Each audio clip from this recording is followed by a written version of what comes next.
So అందరికీ నమస్కారం.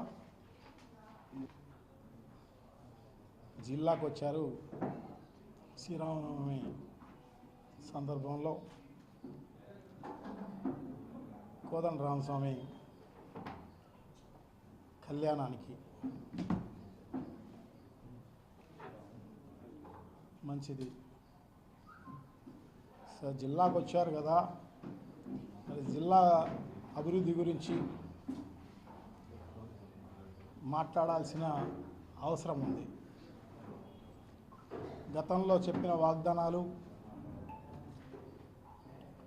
అవన్నీ కూడా గాలికి వదిలేసిన పరిస్థితి మనం చూసాం. ఈ జిల్లాకు సంబంధించి స్టీల్ ఫ్యాక్టరీ కావచ్చు, ఎక్కడ వేసిన గొంగలి అక్కడే ఉన్నట్టుగా ఉంది. సో మిగతాటి అన్నీ కూడా రైతులకు సంబంధించి అందరూ కూడా ఇబ్బందులు గురయ్యే కార్యక్రమం జరుగుతోంది. సో హార్టికల్చర్కు సంబంధించి అయితేనేమి, అగ్రికల్చర్కు సంబంధించి అయితేనేమి, మద్దతు ధరలు లేక రైతులందరూ కూడా నష్టపోయే కార్యక్రమం అంతా కూడా జరుగుతున్న పరిస్థితి. సో దాని గురించి కూడా ఏమీ మాట్లాడిన పరిస్థితి లేదు. సో తప్పకుండా ఒక ముఖ్యమంత్రి వస్తున్నారు అంటే ఏదో ఒక సందర్భంలో వచ్చినప్పుడు ఆ జిల్లాకు సంబంధించి ఇక్కడ ఉన్న అధికారులతో రివ్యూ చేయాల్సిన అవసరం తప్పకుండా ఉంది. దాంతోపాటు గతంలో మనం అనౌన్స్ చేసిన అభివృద్ధి కార్యక్రమాలు అయితేనేమి, ఇక్కడ ఉన్న సమస్యలు అయితేనేమి, ఇవన్నీ కూడా మాట్లాడాల్సిన అవసరం తప్పకుండా ఉంది. సో అది కాకోకుండా వచ్చిన పని మాత్రమే చూసుకొని పోతే దాని ముఖ్యమంత్రి లెవెల్కు అది సరితూగదు. సో డెఫినెట్గా చేయాల్సిన అవసరం తప్పకుండా ఉంది. సో ఏదైతే చెప్పడం జరిగిందో అవన్నీ కూడా ఇవ్వాల్సిన అవసరం తప్పకుండా ఉంది. ప్రజలందరూ కూడా డిమాండ్ చేస్తున్నారు. 2 ఏళ్ళు అయిపోయింది. ఈ 2 ఏళ్ల కాలంలో మనం చేసింది ఏమీ లేదు. మేనిఫెస్టోలో చెప్పినట్టు ఏమీ అమలు చేసిన పరిస్థితి లేదు. అలాగే అభివృద్ధి కార్యక్రమాలు చెప్పినట్టు కూడా ఏమీ చేసిన పరిస్థితి లేదు. సో డెఫినెట్గా చెప్పాల్సిన అవసరం తప్పకుండా ఉంది. సో అదే కాకోకుండా మొన్న బీసీ జనార్దన్ రెడ్డి గారు కమలాపురానికి రావడం జరిగింది. కమలాపురంలో రైల్వే ఫ్లైఓవర్ బ్రిడ్జ్ని భూమి పూజ చేసేదానికి రావడం జరిగింది. మంచిదే. వచ్చి అది చేసిపోకోకుండా, అదే కాకుండా గతంలో ఏదైనా చేసి ఉంటే దాన్ని మెచ్చుకొని, గతంలో ఎవరైనా కానీ మెచ్చుకొని అతను చేసింది చేసిపోతే మంచిది.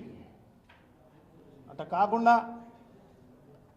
ఆయన ఏదో గొప్ప పని ఇప్పుడు మాత్రమే చేస్తున్నట్టుగా ఫీల్ అయిపోయి దయాలు వేదాలు వల్లించినట్టుగా వల్లించే కార్యక్రమం చేయడం జరిగింది. జగన్మోహన్ రెడ్డి గారి మేనమామ ఇక్కడ 2 సార్లు ఎమ్మెల్యేగా గెలవడం జరిగింది. 10 ఏళ్ళు ఎమ్మెల్యేగా ఉన్నారు. సో ఆయన సిగ్గుపడాలి.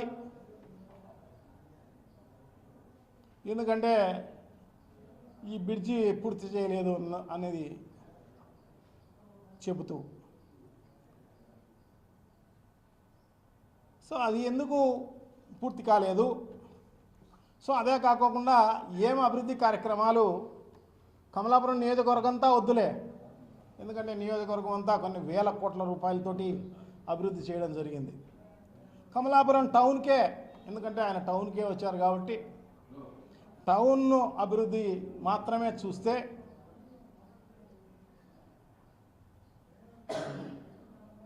నేషనల్ హైవే నుంచి మొదలు పెడితే నేషనల్ హైవే ఫ్లైఓవర్ బ్రిడ్జి 100 కోట్ల రూపాయలతోటి 99% పూర్తి అయిపోయింది. ఒక ఫారెస్ట్ క్లియరెన్సు ఒక అన్ని అంత కలిపిన ఎకరా కూడా ఉండదేమో. దానివల్ల అది కొంచెం డిలే అయిపోయింది. తర్వాత ఎలక్షన్ రావడం జరిగింది. తర్వాత అది గొప్పగా మేమే చేసినామని చెప్పేసి గతంలో ఓపెన్ చేయడం కూడా జరిగింది. సో అది నేషనల్ హైవే నుంచి అంటే అడ్డా రోడ్డు నుంచి మొదలు పెడితే ఆ పక్కనే మార్కెట్ యార్డ్ ఉంటుంది. మార్కెట్ యార్డ్లో ఎన్ని కోట్లతో అభివృద్ధి చేసినామనేది మనం చూడాల్సిన అవసరం ఉంది. మార్కెట్ యార్డే కాదు, మార్కెట్ యార్డ్లో ఒక అర్బన్ హెల్త్ సెంటర్ కూడా ఉంటుంది. అదే కాదు, అక్కడి నుంచి రోడ్డు మొదలవుతుంది. అక్కడి నుంచి చివరి వరకు కూడా రోడ్డు వేయడమే కాకోకుండా వెడల్పు కూడా చేయడం జరిగింది. స్వాతంత్రం వచ్చినప్పటి నుంచి కూడా అతి చిన్న రోడ్డు, మరి అమ్మవారి సెల్ దగ్గర ఆ సర్కిల్లో మసీదు మన దర్గా దగ్గర నుంచి అమ్మవారి సేల మధ్యలో అంతా కూడా అతి చిన్న రోడ్డు, 8 అడుగులు కూడా ఉండదు. ఒక వెహికల్ పోతే ఇంకో వెహికల్ రాదు. అటువంటి పరిస్థితి నుంచి ఈరోజు పోయి చూడాల్సిన అవసరం ఉంది. జనార్దన్ రెడ్డి అయితేనే ఆయన వెనకమ్మడి తానా తందానా అంటూ ఉన్న వాళ్ళైతేనేమి, అది ఇప్పుడు ఎంత వెడల్పు అయిపోయింది, ఏమైందనేది మనం చూడాల్సిన అవసరం తప్పకుండా ఉంది. సో అదే కాదు, డ్రైనేజెస్ మొత్తం డ్రైనేజీ, ఓపెన్ డ్రైనేజీ, మళ్ళీ అండర్గ్రౌండ్ డ్రైనేజీ అయితే ఏమైనా ప్రాబ్లం వస్తుందేమో. అది చిన్న ఊరిలో శానిటేషన్ వర్కర్లు తక్కువ మంది ఉంటారు. అది బ్లాక్ అయిపోతే మళ్ళీ దాన్ని రెక్టిఫై చేసేదానికి అవకాశం ఉండదు అన్న ఉద్దేశంతో ఓపెన్ డ్రైన్స్ అదే పనిగా పెట్టి ఓపెన్ డ్రైన్స్ అన్నీ కూడా కంప్లీట్ చేసిన పరిస్థితి మనం చూసినాం. ఒక డ్రైనేజెసే కాదు, పూర్వం నుంచి వర్షాలు వచ్చినా ఇంకోటి వచ్చినా కాలువలు, రకనా కాలువ అయితేనేమి ఇంకొక కాలువ అయితేనేమి ఆ ఊర్లో పోయి మిగతాటి అంతా కూడా అక్కడ ఆ స్లమ్స్లో అంతా కూడా దాన్ని మునిగిపోయే కార్యక్రమం జరిగేది. సో ఆ కాలువలన్నీ కూడా అభివృద్ధి చేసే కార్యక్రమం చేయడం జరిగింది. భవిష్యత్తులో ఎప్పుడు ప్రాబ్లం రాకూడదన్న ఉద్దేశంతో. సో డ్రింకింగ్ వాటర్కి సంబంధించి అది మళ్ళీ ఇక్కడ నుంచి లోకల్ అంటే టౌన్ లోపల ఉన్న బోర్లతో అయితే ఎప్పుడైనా ఇబ్బంది వస్తుందన్న ఉద్దేశంతో దగ్గరలో ఉన్న కుందు నది నుంచి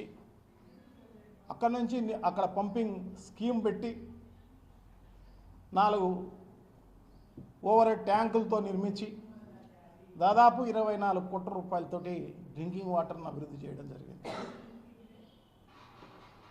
సో ఇదే కాదు, ఆ ఊర్లో 4 సచివాలయాలు నిర్మించడం జరిగింది, రైతు భరోసా కేంద్రాలు నిర్మించడం జరిగింది. ప్రజలకు ఉపయోగపడే విధంగా అర్బన్ హెల్త్ సెంటర్లు పెట్టడం జరిగింది. పాలిటెక్ కాలేజీ కొత్తది కట్టించడం జరిగింది దాదాపు 6 కోట్ల రూపాయలతోటి. కొత్త హాస్పిటల్ నిర్మించడం జరిగింది దాదాపు 9 కోట్ల రూపాయలతోటి హాస్పిటల్ నిర్మించడం జరిగింది.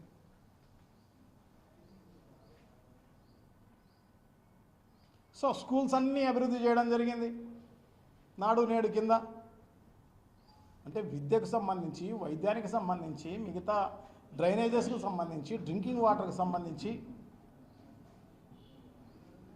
అన్ని రకాలైన ఇన్ఫ్రాస్ట్రక్చరు కమలాపురం టౌన్కు కల్పించడం జరిగింది. సో ఈ రైల్వే ఫ్లైఓవర్ బ్రిడ్జి కూడా స్టేట్ ఫండ్స్లో పెట్టడం జరిగింది.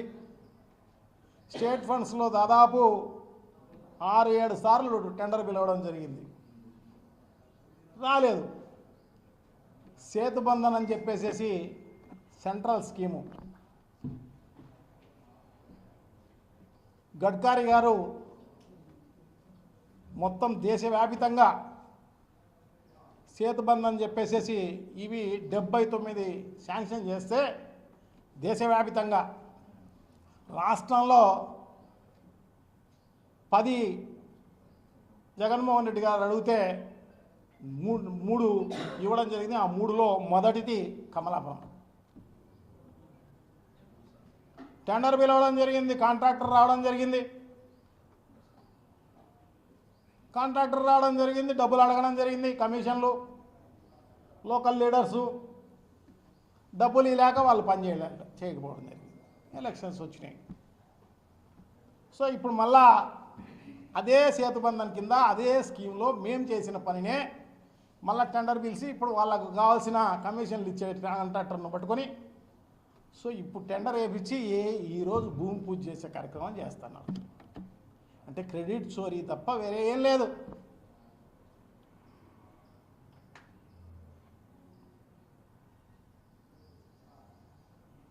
చాలా దారుణం. సో ఇవన్నీ కూడా చెబుతూ ఇవన్నీ చేసినారు, ఇది చేయలేదు అని చెప్పింటే మంచిదన్నమాట. దీని గురించి ఏ రోజైనా ఎక్కడైనా చర్చకు ఎవరు వచ్చినా పర్వాలేదు, ఎమ్మెల్యేనో లేదంటే ఎమ్మెల్యే ఫాదరో లేదంటే ఈ జనార్దన్ రెడ్డో బీసీ జనార్దన్ రెడ్డి వస్తే తప్పకుండా చర్చించవచ్చు. ఇప్పుడు మనం ఏం చేస్తున్నాం? ఈ 2 నెలల కాలంలో ఇసుక మనమే సప్లై, కంకర మనమే, మట్టి మనమే,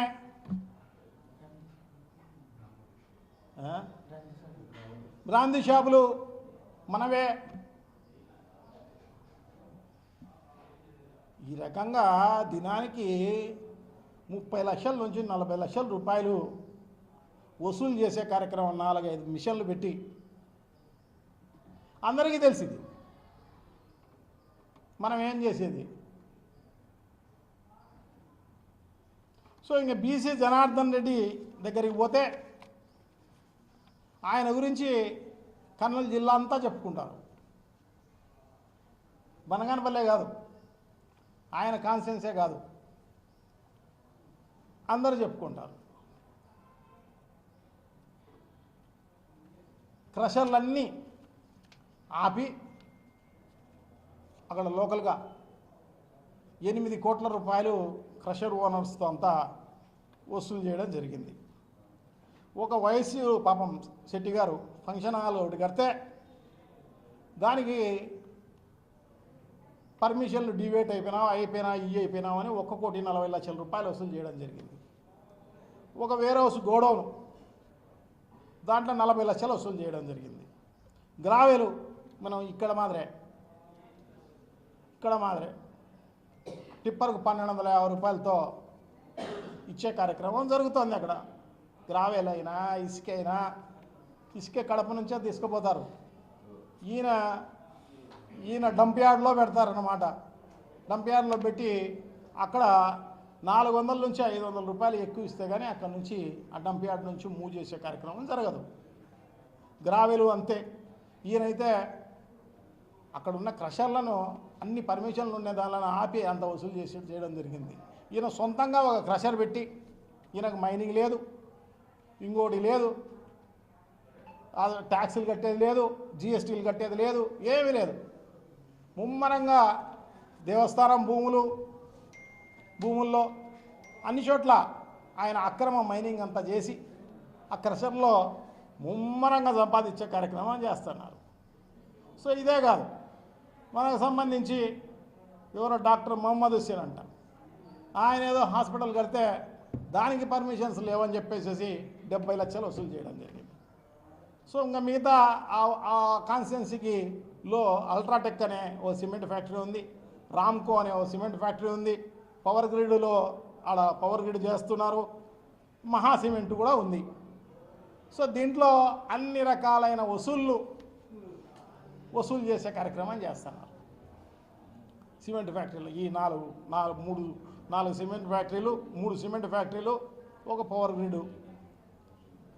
ఇవే కాదు, ఇంకా స్టోర్ బియ్యం మొత్తం కాన్స్టిట్యున్సీ అంతా స్టోర్ బియ్యం కలెక్ట్ చేసి మచిలీపట్నానికి కాకినాడకు ముమ్మరంగా ఎక్స్పోర్ట్ చేసే కార్యక్రమంలో భాగంగా వీళ్ళ అనుయాయులు పెద్ద ఎత్తున ఉన్న పరిస్థితి మనం చూసినాం అన్నమాట. సో వీళ్ళందరినీ ఎవరు వ్యతిరేకిస్తారో పోలీసులు ఇమ్మీడియట్గా పోతారు, వాళ్ళపైన కేసులు బుక్ చేస్తారు. బుక్ చేసి ఈ కార్యక్రమం అంతా కూడా ఈ డబ్బులు వసూలు చేయించే కార్యక్రమం చేస్తారన్నమాట. ఏమంటే ఇందిరమ్మతో పోయి మాట్లాడుకో అంటారన్నమాట. ఇందిరమ్మ అంటే ఎవరు? పిసి జనార్దన్ రెడ్డి గారి భార్య. ఆమె వసూలు రాని